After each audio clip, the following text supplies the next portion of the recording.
proceed with the lesson, we would like to ask, or I would like to ask you some review questions. Please try to answer as many as you possibly can.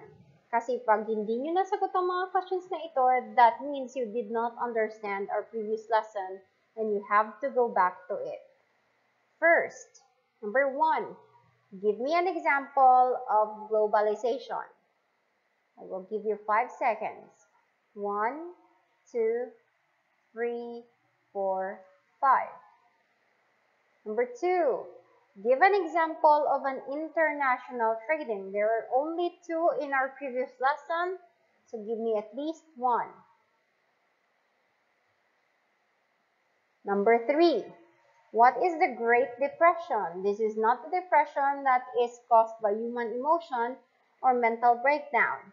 This is a depression of the economy. Define in your own words ano ang ibig sabihin ng the Great Depression. And number 4, what is the gold standard? Number 5, what is the Keynesianism or Bretton Woods system? Number 6, what is neoliberalism? So at this point, I believe you already know these things that we are discussing.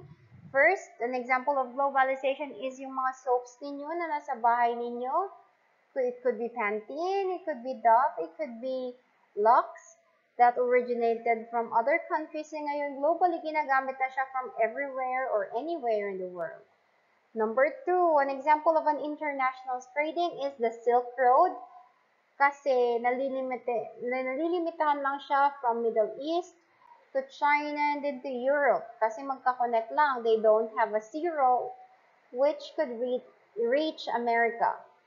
Another is the galleon trade. Hindi naman dahil hindi nila ma-reach, kaya naging international lang. Naging international lang sila because they limited the trade in the area for more profits. The Great Depression is after the World War I, because they have depleted their gold, wala na silang pang-trade na gold na magamit, which is why bumaba ang ekonomiya and they had what we call the Great Depression. The gold standard naman po is, ang basis for trading is the value of gold na nasa iyo. Number 5, Keynesianism or Bretton Woods system, ang ibig sabihin nito is countries help each other para mag-prosper. Like for example, Philippines and the UAE or the United Arab Emirates. The United Arab Emirates is rich in oil but not in food. Ang Pilipinas naman is rich in food but not in oil. So ang gagawin ng Pilipinas at ng UAE is they will exchange their products, magti-trade sila to help each other para parehong umusbong ang kanilang ekonomiya. Neoliberalism. Ang neoliberalism is for the government to save money. Ang ibig sabihin nito, lahat ng resources natin like water, electricity, communication, and transportation are privatized so that the government can focus on things that they need to do para mag-prosper. Katulad ng pag-build ng roads, pag-build ng infrastructure, pag-improve ng ating services so that the government can focus on them. I-privatize na yung mga bagay na pwede namang i-privatize.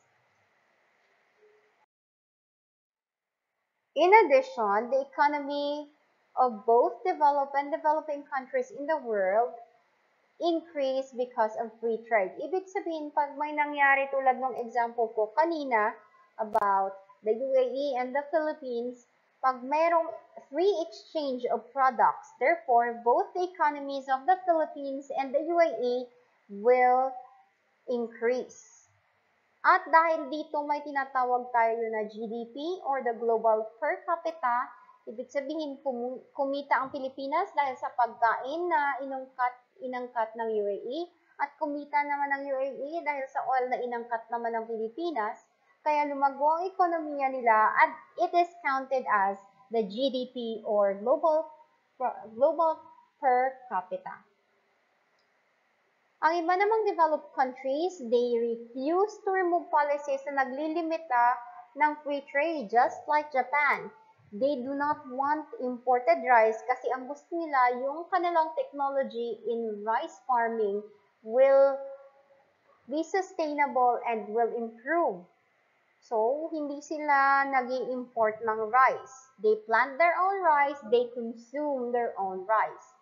And the United States, kaya mahal ang mga sugar products doon sa USA is because they have high taxes in sugar. Ibig sabihin, hindi sila umaangkat ng sugar galing sa countries such as the Philippines kasi ayaw nila na bumaba ang kanilang economy dahil mahal ang kanilang bilihin doon. So they instead opted for ang sugar lang sa America will be supplied by America. Another addition is that some powerful countries, katulad ng US, according to Bello Walden, Docena, de Guzman, and Malig, ginagamit nila ang kanilang kapangyarihan in a certain trade agreement para limitahan ng ibang countries, katulad ng nangyari noong 2006 na limitahan ng USA ang pagbebenta ng Pilipinas ng poultry kaya bumaba ang presyo ng poultry kasi hindi maibenta at mabilis na lang na mabenta yung mga products. Kasi poultry has a shelf life. Ibig sabihin, pag mas lalong tumagal, masisira na. So, in order to sell them, kailangan ibaba nila ang presyo para ma-afford siya ng halos lahat ng tao. And of course, the relationship of countries are sometimes the basis of free trade. Kaya kung minsan kung kaibigan mo ang isang country na may nangangailan ka ng product niya, kaibigan mo siya, mura lang ang benta niya sa'yo. Pero pag hindi mo naman siya kaibigan, there comes a time na mamahalan niya yung presyo because hindi naman kayo magkaibigan. And that's what isn't there when it comes to trading system. Punta naman tayo sa history of global politics in creating an international order. Now, the world has many countries with different government. Iba-iba talaga ang pag-govern sa iba't ibang bansa. And may mga scholars po tayo nagsa-study with politics inside the country. And there are scholars that study the relationship between countries. Katulad ng relasyon ng Pilipinas at ng Japan, relasyon ng Pilipinas at ng China, relasyon ng Pilipinas at ng Amerika. That is called international relations. Internationalization does not equal globalization. Pag sinabi natin na international yung kanilang relationship, if it's just between US and the Philippines, it cannot be called globalized na relation kasi hindi naman kasali yung ibang bansa dito. And we will study internationalization as the relationship of countries ay resulta ngayon, ang mga relasyon ng countries ngayon is the result of the relationship of countries in as far back as 400 years ago. Kahit nung 400 years ago, meron na pong pagkakaibigan, pagkakakilanlan ang mga countries.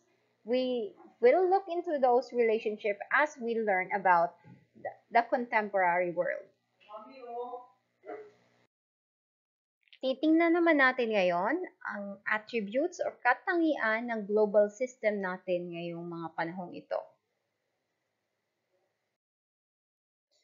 First, mayroon 4 na katangian ang global system natin ngayon. Number 1, there are countries or states that are independent and govern themselves. Ibig sabihin, may mga countries talaga at mga government kung saan pinapamahalaan nila ang kanilang sarili. Therefore, they are independent.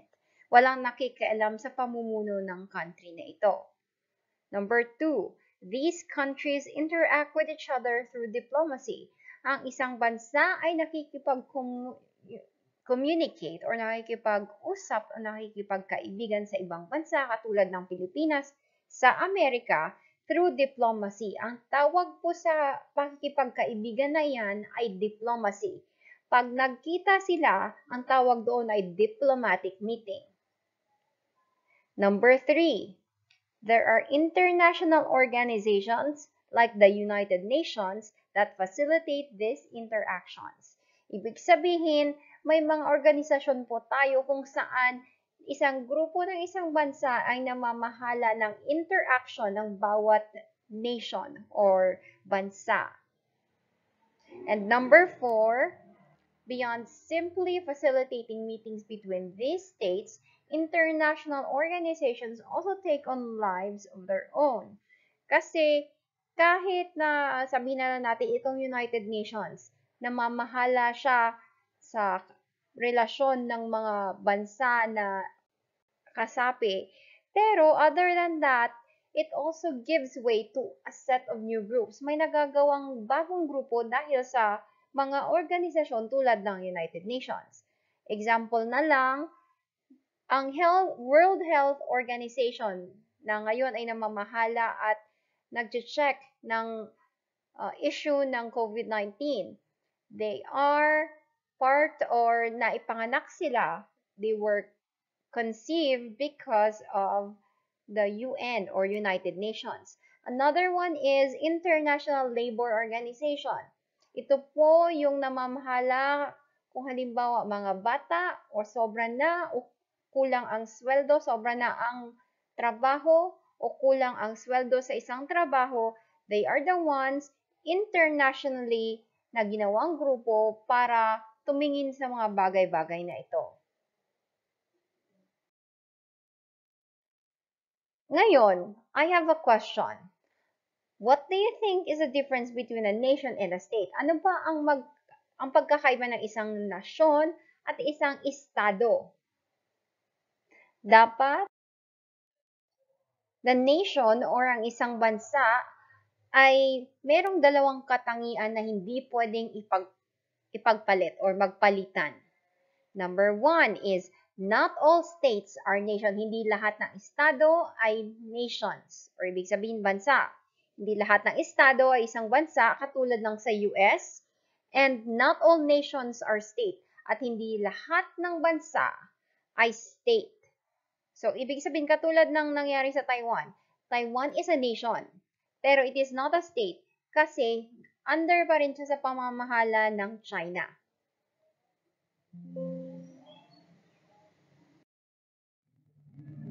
Pag sinabi nating state or estado, it refers to a country and its government. So, ibig sabihin, mayroon siyang bansa, mayroon din siyang government or namamahala sa kanya. And, pag sinabi din nating state, mayroon siyang citizens or may tao siya. Katulad ng Pilipinas. Pilipinas is a state. It has citizens, katulad ng mamamayang Pilipino. Authority, may power siya sa bansa, katulad ng government. And it has a government. And it has sovereignty. Ibig sabihin na pamamahalaan niya ang kanyang sarili. A nation, however, is an imagined community that does not go beyond a boundary, according sa kay Benedict Anderson. Katulad ng sinasabi natin na we are a nation of Filipinos, even if sabihin na lang natin sa Miss Universe, we are very supportive of our candidates sa Miss International, Miss World, yung mga beauty pageants, and sasabihin na natin, we will cheer as a nation for our candidate, a Filipina candidate. Yan po ang sinasabi natin na nation.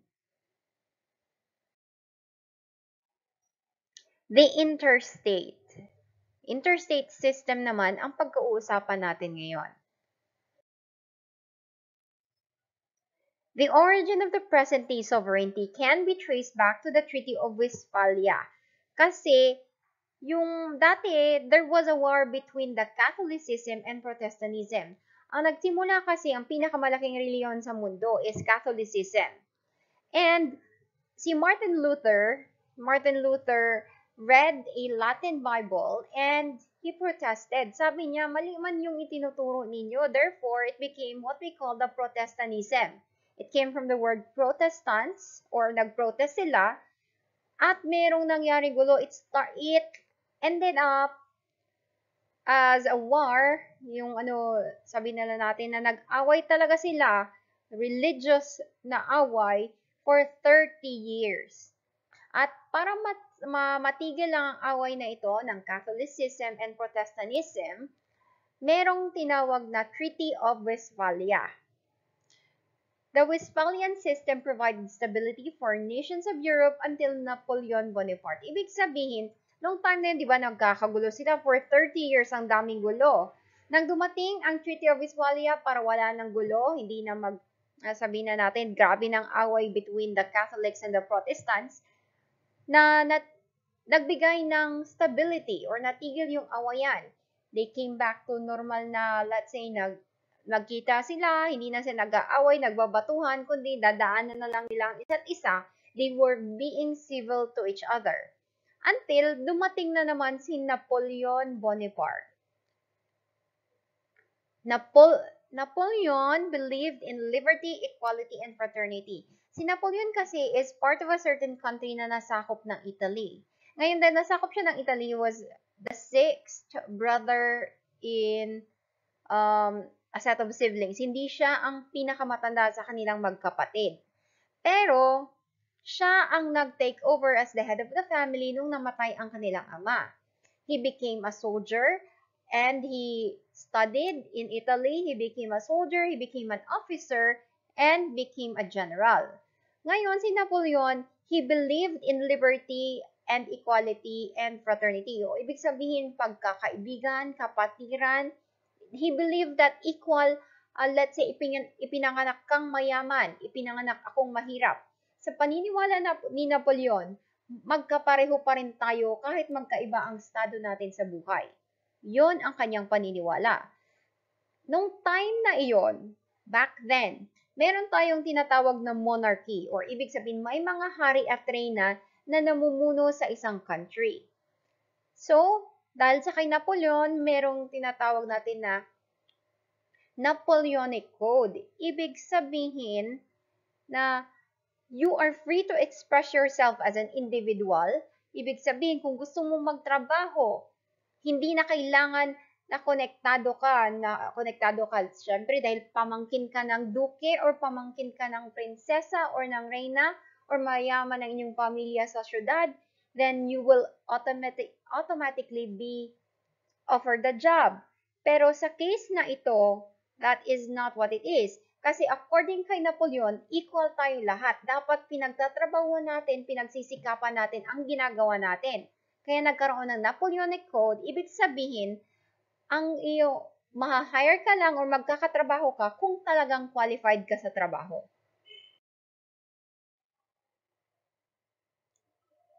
Si Napoleon, he forbade birth, privileges, encouraged freedom or religion. Pwede kang pumili kung anong reliyon ang gusto mo. O, di ba? Di ba nagkagulo sila dahil sa Catholicism and Protestantism? Walang problema yun kay Napoleon. Pwede kang pumili alin ang gusto mo. Hindi nyo kailangan mag-away. Pumili ka, gusto mo bang maging Katolika o gusto mo maging Protestant? This was in Europe, hindi kasali ang Middle East dito. So wala pang Islam dito na time. Dahil Catholic lang at Protestant na nandito ngayon, sabi ni Napoleon, edi pumili kayo para wala tayong gulo. Pumili kayo. You can either be a Catholic or you can either be a Protestant. At meritocracy ang kanyang government. Pwede kang i-hire sa government kung maganda ang trabaho mo, kung nakapag-aral ka ng ganito. Kung nagagawa mo ang trabaho mo, then you will be promoted. Meritocracy, ibig sabihin, it's based on merits. Based on kung may nagawa ka or na-accomplish ka na isang bagay. Hindi pwede yung dahil anak ka ng mayor, pwede ka ng, ikaw ang i-assign na maging trabahante ng ganito. No.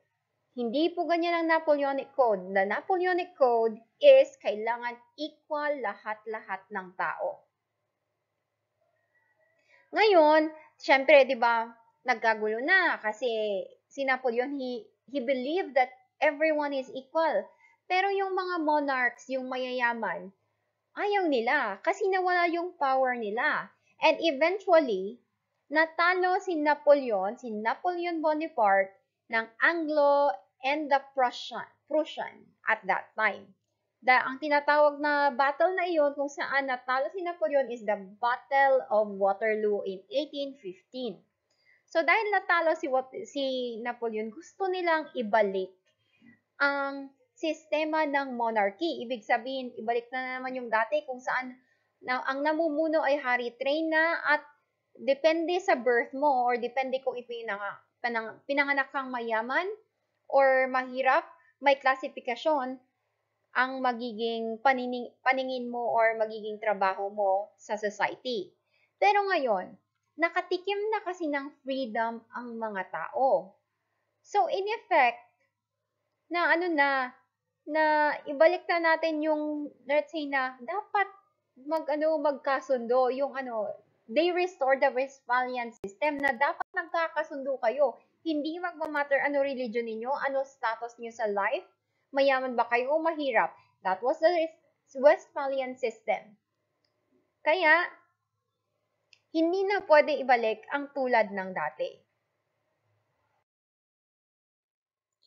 Dahil nakatikim na ng freedom ang mga tao at saka ayaw nila sa pamalakad na gusto ni Napoleon Bonaparte, ibinalik nila or nagtatag sila ng grupo na tinatawag natin na the Concert of Europe. Ang mga membro ng Concert of Europe, hindi ho ito kanta, hindi rin ho ito konsyerto kung saan nakakarinig ka ng musika. It's a group of nations na nagkaisa para ibalik ang monarchy at yung mga dating religious practices nila. Ang mga bansang ito ay ang United Kingdoms, Austria, Russia, and Prussia. Ang author ng Concert of Europe ay si Clemens von Metternich. Isa itong Austrian diplomat or ibig sabihin, isa siyang mayaman na Austrian. He became a diplomat. No? And ang Concert of Europe lasted from 1815 to 1914 bago mag-World War I.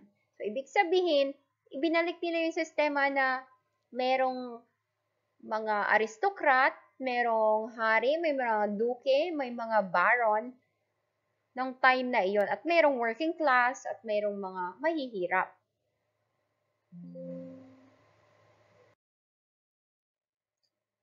Now, let us discuss internationalism.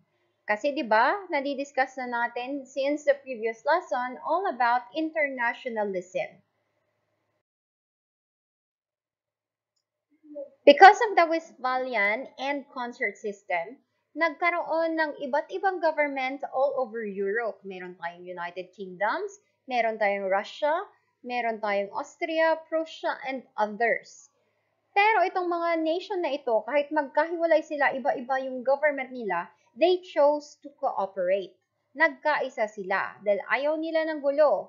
And because of this, na-develop ang tinatawag natin na internationalism. Internationalism is divided into two broad principles. Meron siyang liberal na internationalism at meron siyang socialist na internationalism. Ang author ng liberal internationalism ay si Immanuel Kant. Si Immanuel Kant is a German philosopher. Siya ang una talagang nag-author or nag-isip na dapat meron tayong liberal internationalism. Kasi ang sabi niya, if people living together require a government to prevent lawlessness, shouldn't the same principle be applied to states? Therefore, states like citizens must give up some freedom for continuous growth.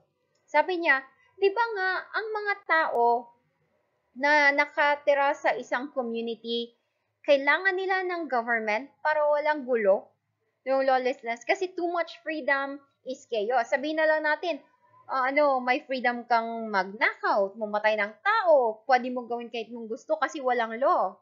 So therefore, we need the law or we need a government para walang gulo. Sabi ni Kant, pwede naman siguro na i-apply natin ang principle na ito between states. Kasi ang mga states or let's say ang mga nations, katulad ng mga bansa ng United Kingdoms, ng Austria, ng Russia, they are like human beings daw na nakatira sa isang community. And katulad ng ng pagtira sa isang community, dapat mayroong law para hindi magkagulo.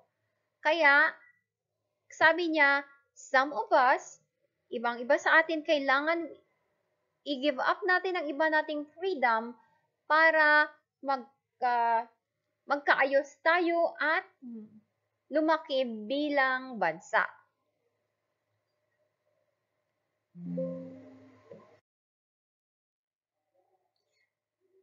Ang British philosopher na si Jeremy Bentham, ina-advocate niya or pinopromote niya ang tinatawag natin na international law. Ibig sabihin, dapat meron tayong law between nations. Sabi niya, kasi nakabase ito sa isang government that takes into consideration the happiness of all nations. Ibig sabihin, kung magtatatag tayo ng isang government na mag-govern sa lahat ng bansa, then therefore, it has to be a government na tinitake into consideration ang gusto ng lahat. And many states thought this was a challenge to their powers. Ang dami talagang bansa na, kung kailangan ma-give up kami na some of our freedom at may kailangan kami sundin, hindi pwede kasi dapat may sarili kaming pamamahala, sabi ng ibang bansa. So, ang nangyari, si Giuseppe Mazzini, na isa siyang advocate o nagpo-promote o promotor ng unification of nationalism, he advocated liberal internationalism. Kasi sabi niya, dapat daw ang international na mga countries ay nagkakaisa, pero dapat walang nagagovern na mas mataas kaysa sa iba. Wala tayong kings, walang queens, walang pwedeng hereditary na succession, di pwede na dahil anak niya si ganito-ganito, siya na ang next leader. Sabi niya, wag yun. Dapat it's a system of free nations. Democratic, kumbaga. Ngayon, si Giuseppe Mazzini, nung time na yon, dahil he's very active about liberal nationalism, napahanga niya si President Woodrow Wilson ng United States. Dahil dito, si President Woodrow Wilson ay inisip niya talaga that the prerequisite to internationalism is nationalism. Ibig sabihin, magkaisa muna kayo sa inyong bansa bago tayo pwedeng magkaisa sa ibang bansa. At dahil dito, dahil naniniwala talaga siya sa nationalism, he forwarded the principle of self-determination. Ang ibig sabihin ng self-determination is the world's nation has a right to a free and sovereign government, hoping that these free nations would become democracies and cooperate under an international law. Ibig sabihin, pag sinabi natin na democracy po, ang mga tao po ang magde-decide. That means na tayo as a nation, sabihin na lang natin, dito sa Pilipinas, dapat magkaisa muna tayo as Filipinos bago tayo gumawa ng sinatawag natin na international nationalism. No? Internationalism. Ibig sabihin, kung para makakapagkaisa tayo sa ibang bansa, ang gagawin natin, dapat magkaisa rin tayo dito sa Pilipinas. Kasi parang as one lang tayo na magrepresenta sa Pilipinas internationally. At dahil dito, sabi niya, it should be governed by democracy. Dapat nagkakasundo-sundo and people decide what to do and what to make under the law. At the end of World War I in 1918, pinush talaga ni Woodrow Wilson or ni President Wilson na mag-create ng isang venue for arbitration, or ibig sabihin pag-uusap between nations para wala ng war. Kaya nga nanalo siya ng Nobel Prize noong 1919 for it. Pero ang problema, nakagawa nga siya ng tinatawag natin na the League of Nations dahil sa kanyang idea nagawa ang League of Nations, pero hindi nasali ang United States of America because the Senate of the United States were strongly opposed to it. Ayaw talaga nila na maging parte. People in United States were not united at that time. Tinawag sila nga na United States, pero they were not united as one. Kasi sabi nila, if we are going to have democracy, bakit tayo mag-agree na iisa lang ang susundin natin? People have different views. Kaya hindi nagkaisa ang Amerika at hindi naging membro ng League of Nations. And because of that, the League was not able to stop another war. Dahil ang World War II happened because ang hindi nag-agree sa idea ni Mazzini si Hitler at ang kanyang Germany, si Mussolini at ang Italy, si Hirohito ng Japan at ang bansang Japan. Ayaw talaga nila, they were strongly against internationalism. Ibig sabihin, ayaw nilang pasakop sa iba. They don't want to follow rules that the others have set. So ngayon, kahit hindi napigilan ang World War, the League was the reason why we have the World Health Organization today and the International Labor Organization. So dahil sa League of Nations, kahit mayroon mang war, naitatag pa rin ang tinatawag dati na World Health Organization. Remember, sila yung nag-declare that COVID-19 was a pandemic at ang International Labor Organization kung saan binabantayan ang labor cost, kung na unfair ba or hindi unfair ang labor sa mga bansang nasa sakop ng UN.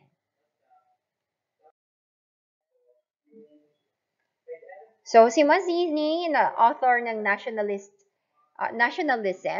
meron siyang kritiko who was against his idea of nationalism. Ito ay ang German socialist philosopher na si Karl Marx. He also believed in internationalism, pero hindi siya nag-agree in nationalism, hindi siya nag-agree na as one tayo. Na dapat bilang susundin natin ng isang law. And Marx's idea of internationalism is that each nation has different needs and needs to be addressed differently. So, ibig sabihin sa kanyang ideya, magkaiba ang Pilipinas, USA, Taiwan, Australia, at other countries katulad ng Japan, kaya magkaiba din dapat ang pamamahala sa atin, hindi pwedeng pag-isahin. And sabi naman ng co-author niya si Frederick Engels, dapat wala tayong state. Kasi ang state nag-alter yan ng economy. Hindi pwede na sundin natin yung isa lang rule in one state because ang economy lang ang nagkakaproblema, nagiging unstable ang economy because of the state. Ang gawin natin, dapat pagkaisahin natin ang lahat ng workers. Si Karl Marx at ang kanyang co-author na si Friedrich Engels ay pro-workers. Ayaw nila sa nationalism, but they believe na kailangan i-unite natin lahat ng workers around the world. Workers sa Pilipinas, workers in the United States, in Australia, in the United Kingdoms, in Japan, and other countries, dapat magkaisa. So the idealism ng nagtatrabaho dapat magkaisa, hindi yung pamamahala sa kanila or the government under the countries. So Marx acquired followers, si Karl Marx, because of the things that he has done. He acquired followers na nag-establish ang tinatawag dating the Socialist International. Ang aim po nito is to have the working class na magkaroon ng power in politics through election. Kaya po tayo nagkaroon ng party list, di ba? Pag bumoboto tayo, meron tayong binoboto ng mga party list. Like for example, Gabriela, yung mga Bantay Bata. Those are party lists that promote a certain uh, goal in the society. At ito yung gusto na mangyari ni Karl Marx, na dapat mayroong power ang mga worker but only through democracy or election. So the SI or the Socialist International was established in Paris back in 1889. Dahil po sa kanila, sa Socialist International, mayroon tayong Labor Day na nakaset in May 1. And hindi masyadong naglast ang kanilang grupo because of the World War I, pero dahil ito hindi ito dahil sa giyera, dahil ito sa ang magkaibang workers from different unions ay hindi nagkaisa, nag-away-away sila for power. So, nabuwag ang the Socialist International. Pero, eventually napalitan ito ng a more radical group or mas focus na group na tinatawag na the Soviet Union Socialist Republics or the USSR.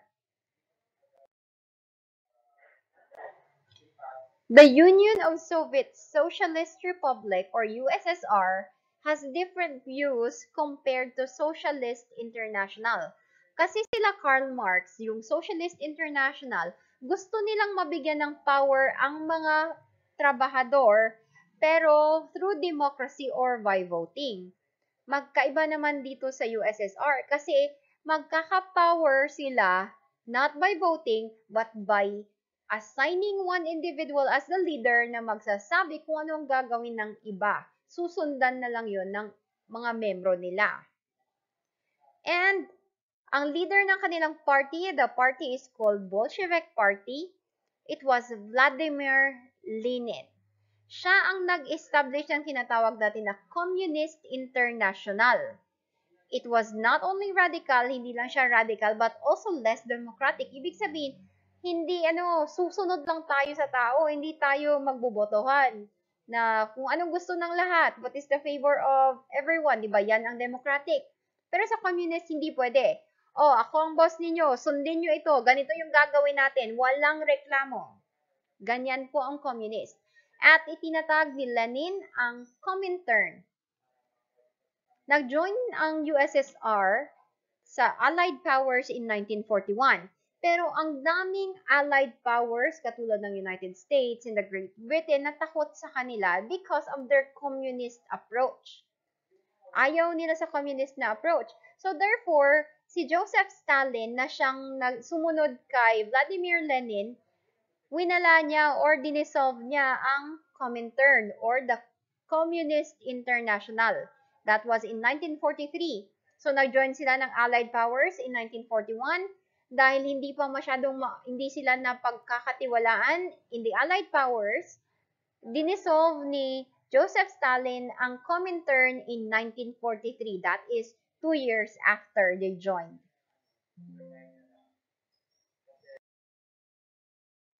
Ngayon, natapos na ang ating World War II. After the World War II finished, naghiwa-hiwalay na yung mga Allied nations. Si Stalin, he re-established Comintern.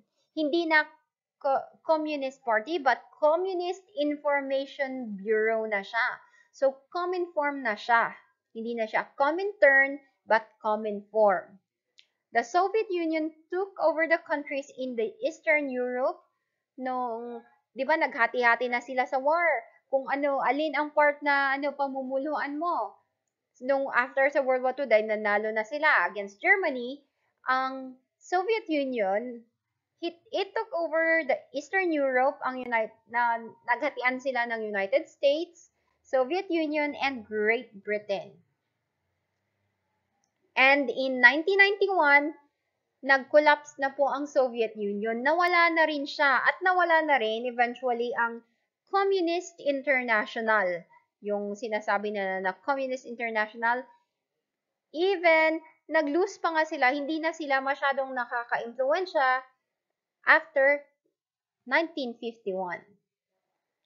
After the war, after ng World War II, yung bumalik na naman ang liberal internationalism ni Karl Marx or ni ni Mazzini. Si Mazzini, ginamit ito ng world, di ba? Nagtatag ng grupo ang world, which was called the United Nations. Nagtatag ng grupo ng mga bansa na gustong makipagkaibigan.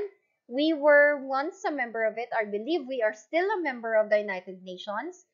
At dahil dito, itinatag and it was based on Mazzini's liberal internationalism. Ito ang ating global governance. Ibig sabihin, ang mga batas natin ay nakasunod sa kung ano ang sinasabi ng ng United Nations.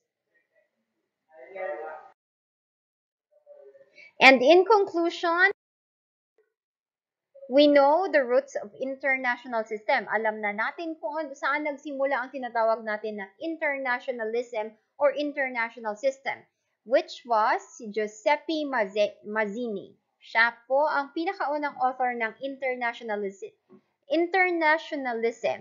Sinundan naman ni Karl Marx na naniniwala sa nationalism pero not to internationalism.